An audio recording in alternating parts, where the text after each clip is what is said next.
వాని పూర్వజన్మ పాపము హరించి వానిని యోగ్యుడైన పండితుడిగా చేయవలనన్న కర్మసూత్రమును అనుసరించి నీవు నీ జన్మము త్యాగము చేయుటకు సిద్ధమైన ఎడల నేను వానిని యోగ్యుడైన పండితునిగా చేసేదనని అనిరి. దానికి శివశర్మ, స్వామి, నేను వృద్ధావస్థలో ప్రవేశించి తిని నేను నా జీవితమును త్యాగం చేయుటకు సంసిద్ధుడను. నా కుమారుడు మాత్రము బృహస్పతి వంటి పండితుడు వక్త అయిన ఎడల నాకు కావలసినది ఏమున్నది అనను.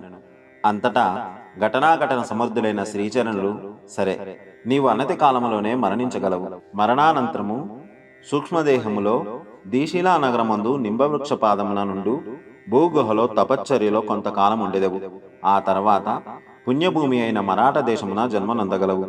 ఈ విషయమును నీవు నీ భార్యకు ఎంత మాత్రమున తెలియనీయకుము అని ఆజ్ఞాపించిరి. అనతి కాలంలోనే శివశర్మ మరణించెను. అంబిక తన కుమారునితో సహా బిచ్చమెత్తుకొని జీవిస్తూ ఉండేటిది. ఇరుగు పొరుగువారు చేయి పరిహాసములకు అంతు లేకుండెను.